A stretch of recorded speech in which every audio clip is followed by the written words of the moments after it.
On a bitter February morning in 1511, the most powerful king in Europe cradled his dying son, watching helplessly as weeks of fervent hope evaporated. Unbeknownst to Henry VIII, this infant's passing would initiate a catastrophic sequence, unraveling English society, sending countless souls to the executioner's block, and ultimately giving rise to one of history's most formidable, yet tragically flawed monarchs. Well, the child who drew his last breath that day was more than just a prince. He was the linchpin that could have averted England's bloodiest era. This is not simply a story of a baby's demise. It's a chronicle of how a single, unfulfilled breath echoed through the ages, generating relentless waves of violence, religious revolution, and political pandemonium that would irrevocably reshape a nation. Prince Henry Tudor, Duke of Cornwall, survived a mere 52 days, but his death would haunt England for generations to come. Today, we delve into the poignant circumstances surrounding this almost forgotten tragedy and investigate how the loss of one infant ignited the events that transformed his father into the most feared king in English history, a king forever wrestling with the ghosts of what might have been. The death of Henry VIII's firstborn was not merely a personal tragedy. It was the initial tremor in an earthquake that would shatter the established order, leading to the schism with Rome, the dissolution of venerable monasteries, the heartbreaking executions of two queens, and the ascent of a dynasty inextricably linked to blood and terror. As we navigate this somber chapter, you will discover how the loss of an innocent child became the unintended catalyst for some of history's most brutal and far-reaching transformations, the echoes of which still resonate today. Prepare to have your understanding of one of England's most turbulent periods forever altered. In the winter of 1510, England stood as a colossus in Europe, governed by a young, athletic, and fiercely ambitious Henry VIII, who had ascended the throne a mere 2 years prior. Optimism permeated the kingdom as the new monarch, barely 19 years old, embodied everything his predecessor, the miserly Henry VII, was not: generous, charismatic, and resolutely determined to restore England to its former glory on the European stage. The court shimmered with extravagant tournaments, lavish banquets, and an unprecedented level of artistic patronage, while Henry's strategically crucial marriage to Katherine of Aragon secured England's most vital alliance with Spain. However, beneath this glittering fade lay a kingdom still haunted by the specter of dynastic instability, a shadow that had plagued England for over a century. The Wars of the Roses had concluded only 26 years prior, and the Tudor claim to the throne, though solidified by Henry VII, remained somewhat fragile, based more on conquest than undeniable ancestral right. Henry's father had spent his entire reign quelling pretenders and suppressing rebellions, and the young king understood that his dynasty's ultimate survival hinged on producing a male heir to perpetuate the Tudor line. The imperative to secure this succession transcended personal ambition. It was a matter of national security. In an era where infant mortality claimed nearly 1 in 3 children before their first birthday, and where the death of a king without a designated heir could plunge a nation into devastating civil war, the birth of a healthy male heir represented the critical difference between enduring peace and descending into chaos. The harrowing memories of the Yorkist pretenders, Lambert Simnel and Perkin Warbeck, who had relentlessly challenged Henry VII's reign with their audacious claims to the throne, remained vividly etched in the minds of England's apprehensive nobility. Katherine of Aragon, 6 years older than her youthful husband and already a widow from her brief marriage to Henry's deceased brother Arthur, carried the immense weight of Spain's expectations, along with England's desperate hopes for a secure future. Her first pregnancy, which tragically ended in a stillborn daughter in 1510, had been a devastating blow that sent shockwaves reverberating through both kingdoms. The Spanish ambassador's somber dispatches to Ferdinand of Aragon recounted Henry's profound anguish and Catherine's profound melancholy, foreshadowing the immense psychological toll that future reproductive failures would relentlessly exact on the royal couple. The volatile political landscape of early 16th century Europe demanded unwavering leadership and, critically, dynastic security. France, under the ambitious Louis XIV, posed a constant threat to English territories, while the complex and unpredictable machinations of the Holy Roman Empire, under Maximilian, presented a perpetual challenge to English diplomacy. Scotland remained an ever-present concern on England's northern border, and the nascent Protestant movements beginning to ignite across Germany threatened to dismantle the established religious order. In this precarious environment, a king without a guaranteed heir was a king whose kingdom teetered precariously on the brink of anarchy. The court physicians, steeped in the archaic traditions of humoral medicine, possessed limited understanding of pregnancy and infant mortality beyond antiquated superstitions and ancient, often inaccurate texts. They routinely prescribed bloodletting for expectant mothers, recommended bizarre and often harmful concoctions of herbs and animal parts,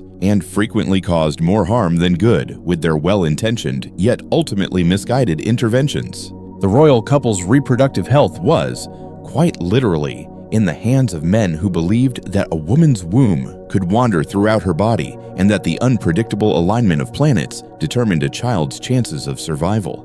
When Katherine announced her second pregnancy in late 1510, the entire kingdom collectively held its breath. This child would either secure the Tudor dynasty's future, ushering in an era of unprecedented stability, or plunge England deeper into the turbulent uncertainty that had defined the previous century. The stakes could not have been higher, and as winter reluctantly yielded to the new year of 1511, all of Europe watched with bated breath and anxiously awaited news from the English court. On January 1, 1511, as England celebrated the dawn of a new year, Katherine's labor pains commenced before the break of dawn, triggering a meticulously choreographed preparation that had been painstakingly planned for months. Richmond Palace was swiftly transformed into a sacred space where England's destiny would be determined. Heavy tapestries were draped over every window, ensuring complete privacy from the outside world, while braziers burned costly incense to purify the air and create an atmosphere conducive to a safe delivery. Religious relics were strategically positioned around the chamber to invoke divine protection, their presence intended to ward off evil spirits and ensure a favorable outcome.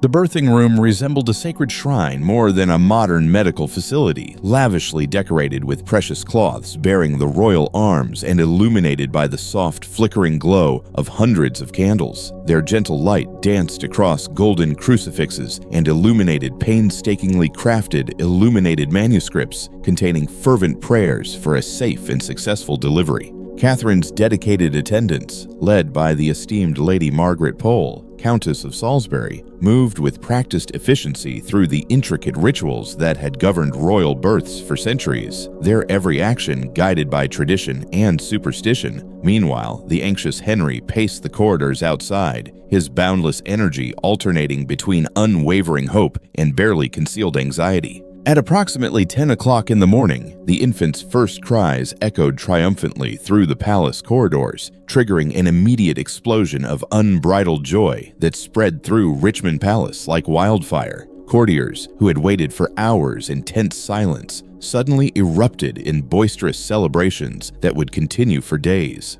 The royal physicians, led by the esteemed Dr. Fernando Victoria, Katherine's trusted Spanish doctor, officially proclaimed the birth successful and the child healthy, while experienced midwives carefully examined the newborn prince, the child upon whom the kingdom's hopes now rested. The baby emerged as a perfectly formed male heir, described by eyewitnesses as fair and large, with reddish gold hair that unmistakably marked him as Henry VIII's son and heir. Observers noted that the infant displayed remarkable vigor for a newborn, crying lustily and moving his limbs with a strength that seemed to promise a long and healthy future, dispelling any lingering doubts. The physicians pronounced themselves satisfied with his healthy color, strong breathing, and overall robust condition. Henry VIII's reaction to the birth was transformative, instantly changing him from an anxious, expectant father into a man overwhelmed by unadulterated joy. Contemporary accounts vividly describe him weeping openly, showering kisses upon the messenger who delivered the long-awaited news,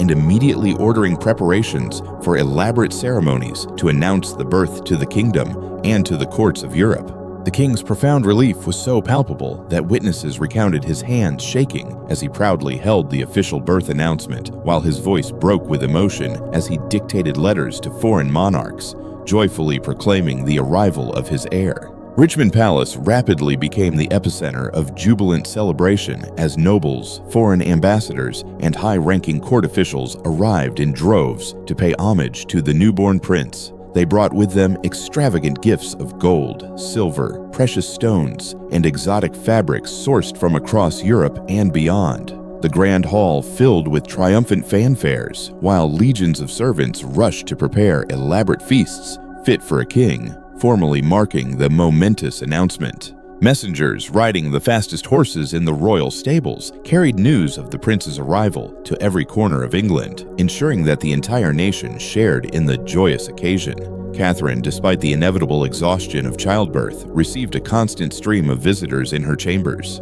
The highest-ranking ladies of the court arrived to offer their heartfelt congratulations and to witness firsthand the prince who represented England's future, while Spanish courtiers whispered fervent prayers of thanksgiving that their princess had finally fulfilled her most crucial duty to her adopted kingdom. The announcement of Prince Henry's birth triggered the most magnificent celebrations England had witnessed since Henry VIII's own coronation, a testament to the profound significance of the event. Church bells rang continuously across London for 3 days and 3 nights, creating an incessant peal of triumphant sound that could be heard for miles, while bonfires blazed on every hilltop from Cornwall to the Scottish borders, forming a chain of light that signaled England's widespread jubilation to any foreign observers. At Westminster Abbey, Archbishop William Warham ordered special Thanksgiving Masses to be held every hour throughout the day. The grand cathedral overflowed with nobles, merchants, and ordinary citizens who came to offer prayers for the prince's continued health and to witness magnificent displays of royal power and wealth. The altar blazed with hundreds of candles and gleamed with priceless gold and silver vessels, worth more than most nobles' annual incomes. As the choir's voices soared through hymns specially composed for the occasion, Henry ordered the immediate distribution of generous alms to the poor throughout London, with newly minted coins bearing the royal arms scattered from the palace windows, while heralds proclaimed the joyous birth in every market square and public space. Taverns received royal licenses to serve free ale to anyone who would raise a glass to the prince's health, leading to spontaneous celebrations that continued late into the night as ordinary citizens joyfully joined the festivities that had begun in the royal court. Foreign ambassadors, keenly aware of the significance of the occasion, competed to outdo each other in the extravagance of their congratulatory gifts, understanding that their generosity would be carefully noted by Henry VIII and could significantly influence future diplomatic relations. The Venetian ambassador presented a golden cradle adorned with a dazzling array of precious stones, while the French delegation arrived with silks and tapestries of immeasurable value, worth thousands of pounds. The Spanish court sent cherished holy relics, believed to protect infants from harm, along with a chest overflowing with gold coins minted specially for the occasion. The tournament, announced to celebrate the birth, promised to be the most spectacular display of royal magnificence that Europe had witnessed in a generation, a clear demonstration of England's power and prosperity. Henry VIII personally designed many of the festivities, sparing no expense to ensure that the celebrations would be remembered for decades to come.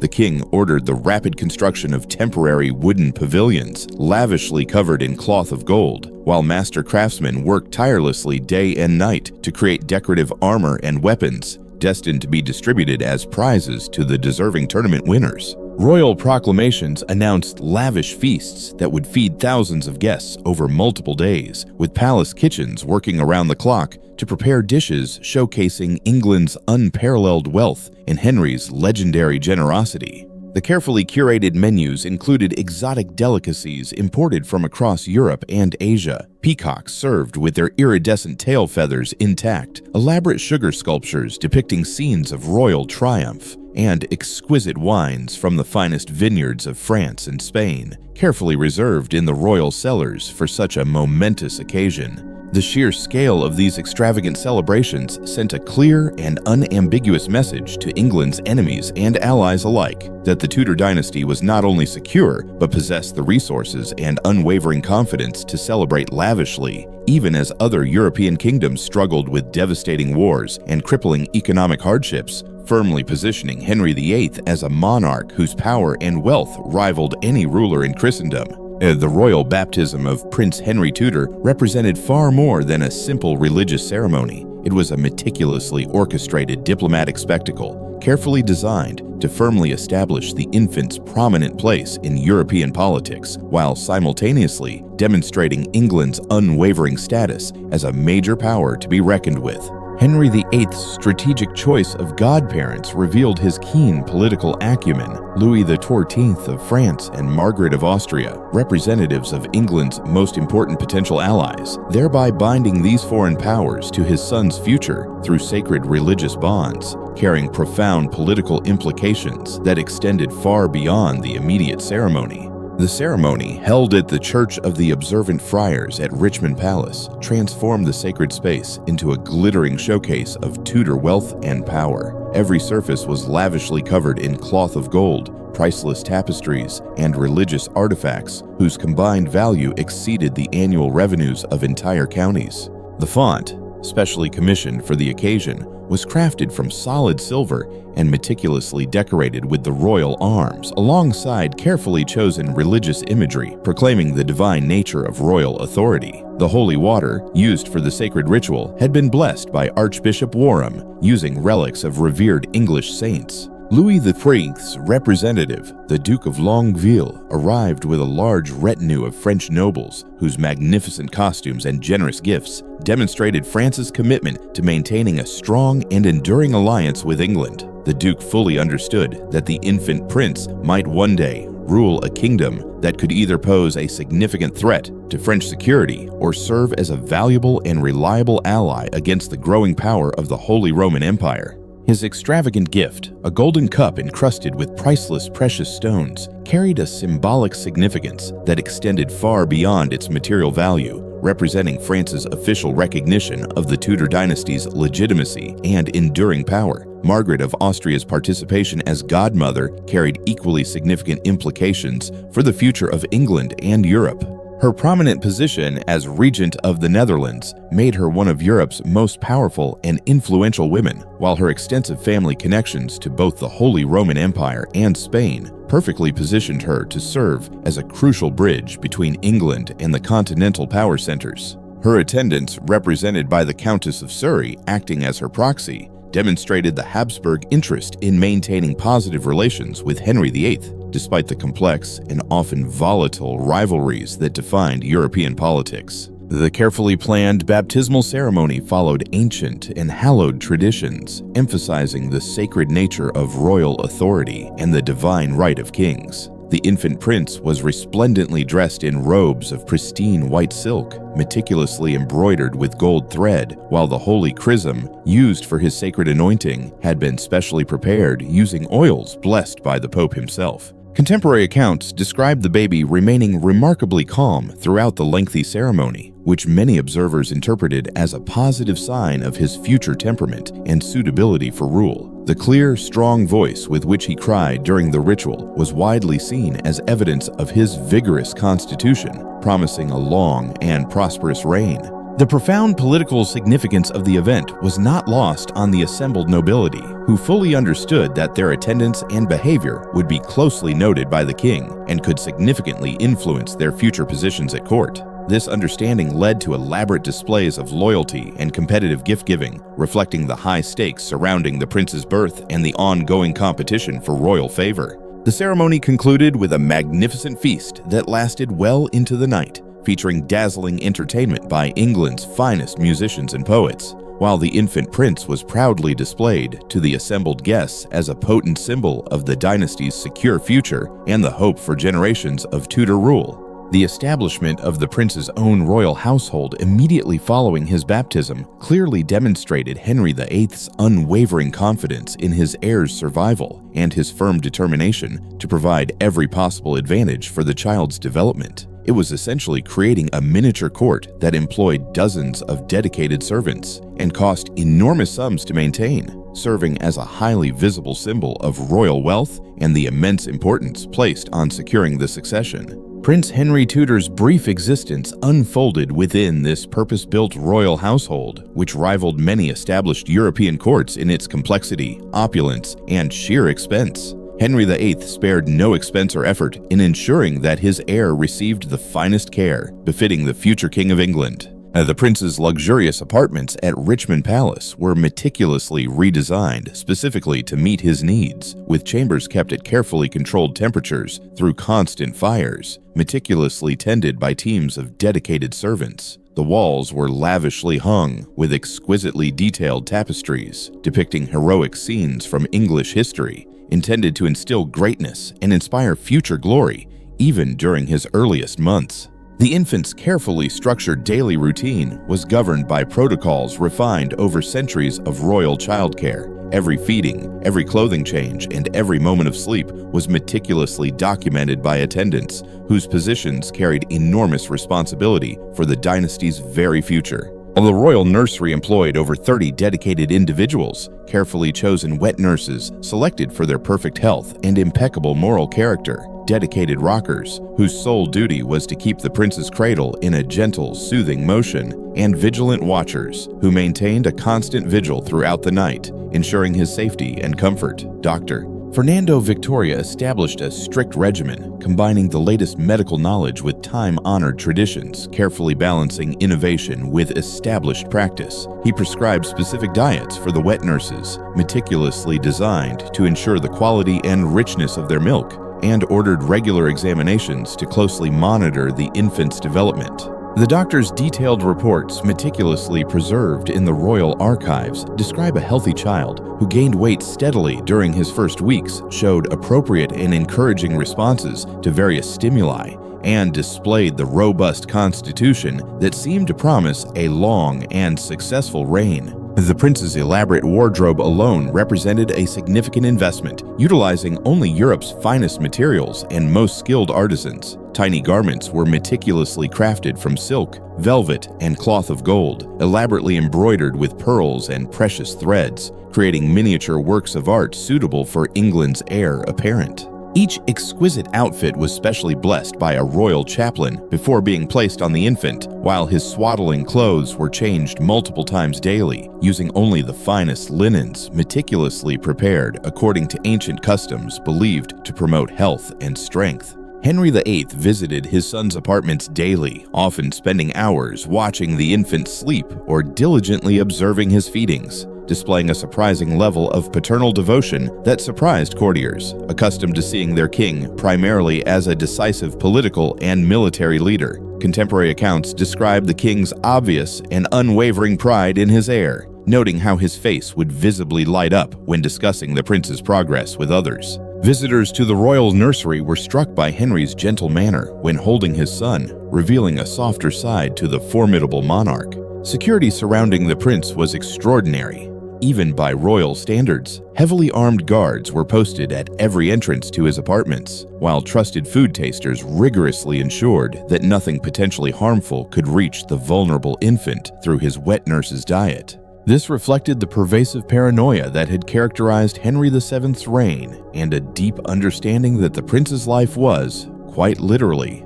the very foundation upon which England's future stability rested. Special protocols governed who could even approach the infant, with even high-ranking nobles required to undergo purification rituals before being granted access to the nursery. Daily reports on the prince's condition were meticulously prepared for the king's review, documenting everything from his sleeping patterns to his responses to various stimuli. This created a detailed and comprehensive record of his development, reflecting both genuine parental concern and the political necessity of closely monitoring the heir's health with scientific precision, establishing patterns of observation and documentation that would become standard practice for future royal children. The first subtle indication that something was amiss came during the 6th week of Prince Henry's life, when royal physicians noticed subtle changes in his behavior that, while not immediately alarming, suggested a deviation from the robust health he had displayed since his birth.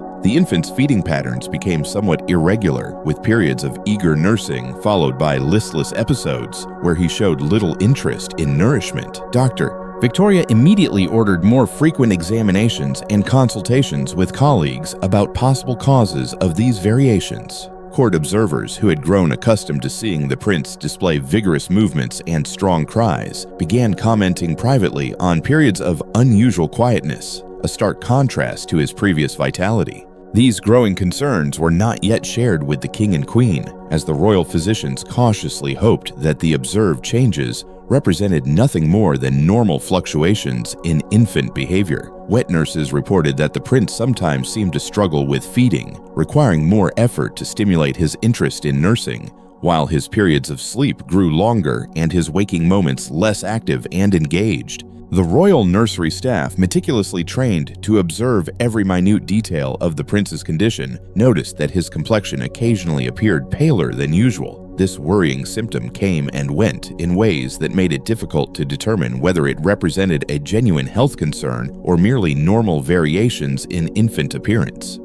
Doctor, Victoria ordered increased monitoring of his breathing, temperature, and general responsiveness, while privately consulting ancient medical texts and seeking guidance from experienced colleagues about the potential significance of the observed symptoms. Henry VIII, during his daily visits to the nursery, began to sense that something had subtly changed in his son's condition, though the exact nature of the problem remained frustratingly unclear, even to experienced physicians. As the individual ultimately charged with the prince's care and well-being, the king's questions about his heir's health became more frequent and increasingly detailed, reflecting his growing anxiety about symptoms that were too subtle to definitively diagnose, but persistent enough to cause palpable concern among those who knew the infant best. Katherine of Aragon, still recovering from the physical demands of childbirth, but utterly determined to closely monitor her son's condition, spent increasing amounts of time in the royal nursery. She observed the prince's behavior with the sharp and unwavering eye of a concerned mother who instinctively sensed that her child's health was not developing as expected.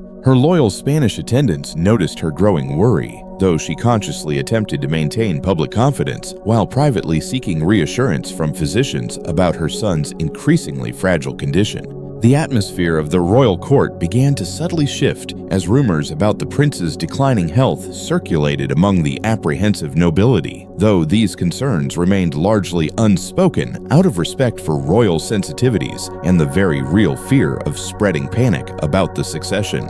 Courtiers, who had celebrated so enthusiastically during the prince's birth, now watched carefully for any signs of how the royal family was responding to their heir's uncertain condition, fully understanding that any serious illness could have profound implications for England's delicate political stability. By the beginning of February, the prince's worrying symptoms had become sufficiently pronounced that Dr. Victoria felt compelled to directly inform the king about his growing concerns. He carefully emphasized that infant health could be inherently unpredictable and that many children who showed early signs of weakness went on to live long and healthy lives, attempting to delicately balance complete honesty about the severity of the situation with unwavering hope for the prince's full recovery, while simultaneously preparing the royal family for the very real possibility that their cherished heir's condition might worsen. The end came with a swiftness that shocked even the experienced royal physicians who had been closely monitoring Prince Henry's declining condition.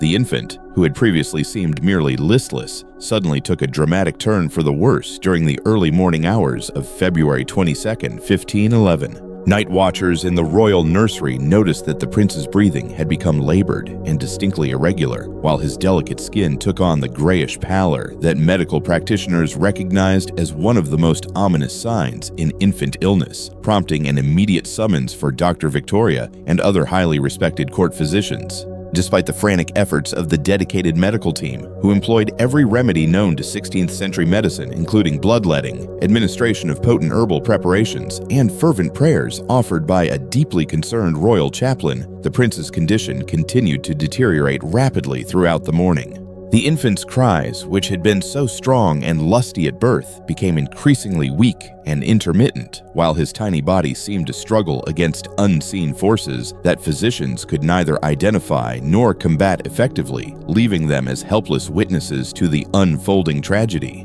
Henry VIII arrived at the nursery to find his beloved son in the final stages of whatever mysterious illness had claimed his young life. Contemporary accounts vividly describe the king's profound anguish as he gently cradled the dying infant, his own powerful frame shaking with barely suppressed emotion as he watched helplessly while his heir's life ebbed away. The poignant sight of England's most powerful monarch reduced to a grief-stricken father, utterly powerless to save his own child despite all his vast wealth and authority, created one of the most moving and memorable moments in Tudor history, as tearful witnesses described Henry's tears falling softly onto his son's tiny, fragile form. The exact moment of the prince's tragic death was meticulously recorded by royal clerks as occurring at approximately 11 o'clock in the morning after a final struggle lasting several minutes, during which his breathing became increasingly shallow until it finally ceased altogether. Dr. Victoria officially pronounced the infant dead after attempting various revival techniques that had occasionally proven successful with other children. But Prince Henry Tudor, Duke of Cornwall, had irrevocably passed beyond any earthly intervention, leaving behind a grieving kingdom whose future had suddenly become uncertain once again. Katherine of Aragon's reaction was immediate and utterly devastating. She collapsed into a grief so profound and overwhelming that her dedicated attendants feared for her own life, while her loyal Spanish ladies-in-waiting described her as appearing to age years in the space of mere hours. As the crushing reality of her immense loss settled upon her, the Queen's heartbroken cries of anguish echoed through the palace corridors, creating an atmosphere of deep mourning that quickly spread throughout the court as news of the prince's death began circulating among the shocked and apprehensive nobility. Royal physicians faced the grim and unenviable task of determining the specific cause of death, though their thorough examinations revealed no obvious explanation for the infant's sudden and precipitous decline. They ultimately concluded that he had likely succumbed to one of the many mysterious ailments that tragically claimed so many young children during this period of high infant mortality.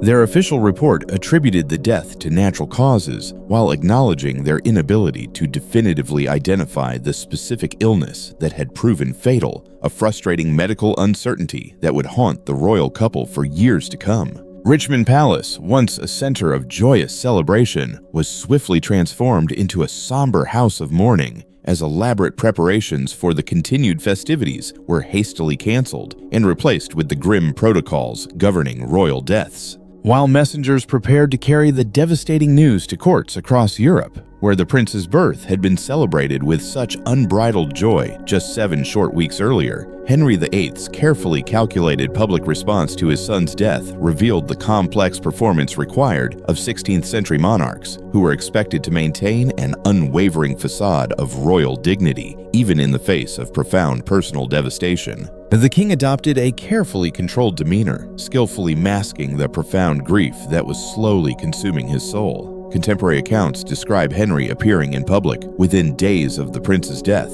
calmly conducting royal business with apparent composure, while privately struggling with an anguish that threatened to overwhelm his legendary self-control. The king's immediate concern focused on preventing widespread panic about the succession, fully understanding that any outward display of weakness or despair could encourage England's enemies to exploit the kingdom's sudden vulnerability.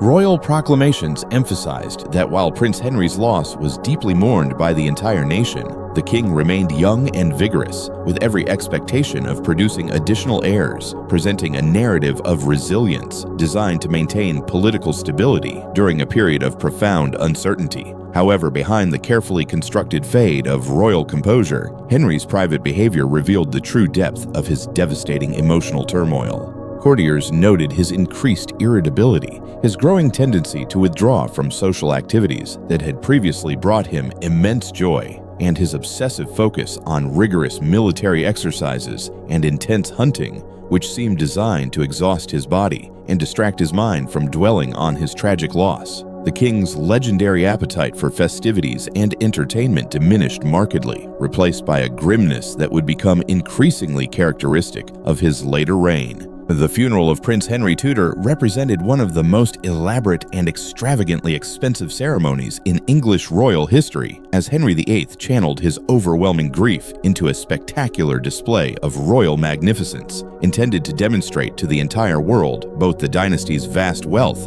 and its unwavering determination to honor the deceased heir with unprecedented splendor. Preparations consumed weeks of intensive labor by hundreds of dedicated craftsmen, artists, and servants who worked tirelessly around the clock to create a funeral truly worthy of a future king. Westminster Abbey was transformed into a magnificent cathedral of mourning, with every surface meticulously draped in the finest black cloth, while thousands of flickering candles created a vast forest of light that would burn throughout the multi-day ceremonies. The high altar was covered with cloth of gold and surrounded by priceless religious relics, while the prince's tiny coffin, lovingly crafted from the finest English oak and covered with rich velvet and precious metals, occupied the position of honor beneath a specially commissioned canopy. The solemn funeral procession stretched for miles through the streets of London, beginning at Richmond Palace and proceeding slowly through the capital, while thousands of citizens lined the route to pay their heartfelt respects.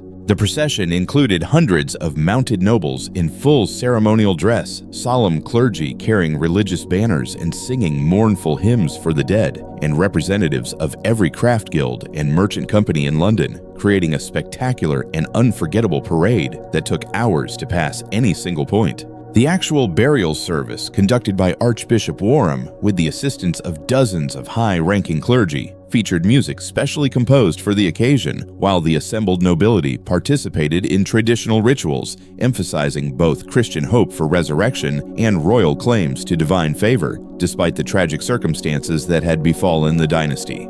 The somber ceremony concluded with the symbolic breaking of the prince's staff of office and the formal declaration that the prince is dead, followed immediately by fervent prayers for the continued health of the king and queen and hopes for future heirs. The immediate aftermath of Prince Henry's death sent shockwaves through European diplomatic circles as ambassadors scrambled to reassess their kingdom's relationships with England in light of the suddenly uncertain Tudor succession. The French court, which had been planning future military campaigns based on assumptions about England's stability, suddenly found itself reconsidering its strategic position, while worried Spanish officials anxiously reassessed Katherine of Aragon's diminished influence in a kingdom where her primary value had been her ability to produce male heirs. The English nobility faced the immediate challenge of carefully navigating complex court politics, where the succession had once again become uncertain, forcing them to recalculate their positions and allegiances while maintaining a carefully crafted neutrality about sensitive topics related to royal reproduction and dynasty security. Families who had previously positioned themselves as strong supporters of the infant prince now found their investments in royal favor suddenly worthless, while others saw opportunities to advance their own interests by offering comfort and unwavering support to the grieving royal couple. The prince's tragic death created a succession crisis that would relentlessly haunt Henry VIII for the remainder of his reign, transforming the previously confident and optimistic young king into an increasingly desperate monarch, whose obsessive quest to produce a male heir would ultimately reshape English society in ways that no one could have possibly imagined in that fateful year of 1511. The immense psychological impact of losing his seemingly healthy son just weeks after celebrating the apparent security of his dynasty created deep emotional trauma that manifested in Henry's increasingly erratic behavior toward his wives, his growing paranoia about divine favor, and his eventual willingness to destroy anyone or anything that stood between him and his dynastic goals. Katherine of Aragon's position as queen became immediately more precarious following their son's death, though this increasing vulnerability would not become fully apparent for several years as she continued to conceive children who sadly failed to survive to adulthood. This created a devastating pattern of repeated hope and disappointment that slowly eroded Henry's confidence in their marriage while simultaneously establishing a recurring template of royal pregnancy anxiety that would characterize every subsequent conception, with elaborate precautions and religious observances designed to prevent another tragedy, but which often served to exacerbate the underlying stress and tension. The broader implications for English succession law became increasingly apparent as Henry VIII began contemplating previously unthinkable scenarios, including the possibility of female inheritance through any surviving daughters, or the pressing need to designate alternative heirs from among his more distant relatives. These unprecedented considerations forced the king and his trusted advisors to carefully examine ancient legal precedents and long-dormant constitutional principles that had remained largely theoretical during extended periods of secure male succession. The years immediately following Prince Henry's death witnessed Katherine of Aragon's increasingly desperate attempts to provide Henry VIII with the coveted male heir he so desperately craved, resulting in a heartbreaking series of pregnancies that ended in miscarriages, stillbirths, and infant deaths. Each pregnancy announcement invariably revived the joyous celebrations that had marked Prince Henry's initial conception, but the repeated failures to produce surviving children created mounting anxiety and widespread superstition surrounding royal reproduction, consuming enormous resources and emotional energy, while ultimately producing no living sons. Henry VIII's response to these continued reproductive failures evolved gradually from patient and understanding support to barely concealed frustration, and finally to open hostility toward his long-suffering wife, whom he began to unjustly blame for their inability to secure the succession, despite the prevailing medical understanding of the era, which unfairly attributed fertility problems almost exclusively to women. The king's growing desperation manifested in increasingly elaborate religious observances meticulously designed to curry divine favor, including fervent pilgrimages to holy shrines, massive charitable donations to various religious institutions, and the commissioning of special masses and prayers, which consumed significant portions of the royal treasury while failing to produce the desired results. The death of Prince Henry Tudor on that cold February morning in 1511 represents one of history's most profound examples of how a single, seemingly insignificant moment can dramatically redirect the entire course of human civilization. In the brief span of just 7 weeks and 2 days, England's carefully charted destiny shifted irrevocably from the path of Catholic continuity and dynastic stability to a tumultuous road marked by religious revolution, political upheaval, and widespread cultural transformation, which would reshape not only the British Isles, but the entire English-speaking world. Had Prince Henry Tudor miraculously survived to adulthood and ascended the English throne as Henry IX, the entire trajectory of both English and European history would have been fundamentally and unrecognizably different. A surviving male heir would have eliminated Henry VIII's desperate and increasingly destructive search for legitimate sons, preserving Katherine of Aragon's rightful position as queen, and preventing the fateful marriage to Anne Boleyn, which ultimately initiated England's irreversible break with Rome. The very religious landscape of 16th century Europe would have developed along entirely different paths if England had remained firmly within the Catholic fold under Henry IX. Elizabeth I, arguably England's greatest monarch, would never have been born in this alternate timeline, as Anne Boleyn would have remained a relatively minor courtier rather than becoming queen.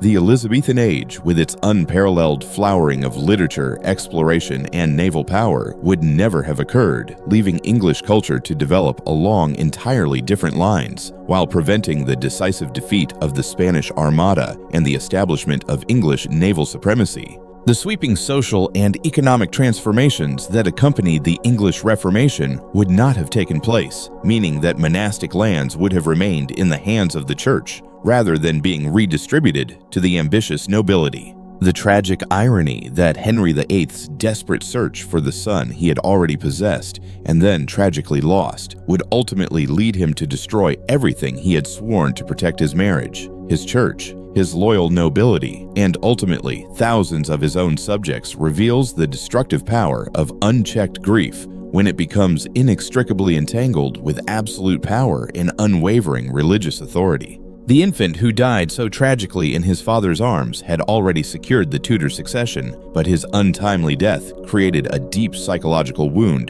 that festered for decades, eventually poisoning every relationship and institution the king touched. The broader implications extend far beyond the immediate Tudor succession crisis, encompassing fundamental questions about the complex relationship between personal tragedy and transformative historical change. The Protestant Reformation in England, the development of Anglican Christianity, the rise of parliamentary power, the establishment of English maritime supremacy, and the eventual creation of the vast British Empire all trace their origins directly or indirectly to the grief, fear, and desperation that consumed Henry VIII after his son's tragic death. Perhaps most chilling is the haunting realization that the widespread violence and religious persecution that characterized Henry VIII's later reign, the executions of prominent figures like Thomas More and John Fisher, the dissolution of the monasteries, the brutal burning of both Protestant and Catholic martyrs, and the heartless beheading of Anne Boleyn and Catherine Howard all grew from the profound psychological devastation caused by watching a seemingly healthy infant waste away. Despite every advantage that wealth and power could provide, the king who tenderly held his dying son in 1511 was not yet the monstrous tyrant who would terrorize England for the next 4 decades, but the seeds of that terrifying transformation were undoubtedly planted in those moments of utter helplessness and anguish. The empty cradle at Richmond Palace became, in its own haunting way, one of the most influential objects in English history, as its perpetual vacancy drove Henry VIII to make a series of increasingly desperate decisions that ultimately reshaped civilization itself in his relentless attempts to fill it with another son. Sometimes, the most historically significant figures are those who never lived long enough to make history themselves, yet whose brief existence and tragic death echo powerfully through the centuries, in ways that no conscious action could ever achieve. As we reflect on this almost forgotten tragedy that dramatically changed the world, we are left with the haunting knowledge that the religious freedom, constitutional government, and the vast cultural achievements that emerged from England's traumatic 16th century were purchased with the blood of thousands and built upon the unmarked grave of an innocent child whose only crime was dying far too soon. So, what we've explored today isn't just the sad story of a lost prince, but the incredibly powerful ripple effect that one life, however short, can have on the world. The death of Prince Henry Tudor wasn't just a footnote in history, it was a pivotal moment that set in motion a chain of events that irrevocably changed England, and in many ways shaped the modern world we know. It serves as a potent reminder that history is often shaped not by grand designs, but by the fragile threads of fate and the deeply human responses to both joy and loss. It's a compelling glimpse into how personal tragedy, especially in the hands of a powerful individual, can transform into monumental and often unintended historical consequences. I'd love to hear your thoughts on this. What struck you most about this story? Do you have any questions or perhaps different perspectives on the events we discussed? Please feel free to leave a comment below. I'm eager to hear your insights and engage in a thoughtful discussion. And if you found this exploration of history's what-ifs intriguing, please consider subscribing so you don't miss out on future deep dives into the moments that shaped our world. There are so many more fascinating stories waiting to be told.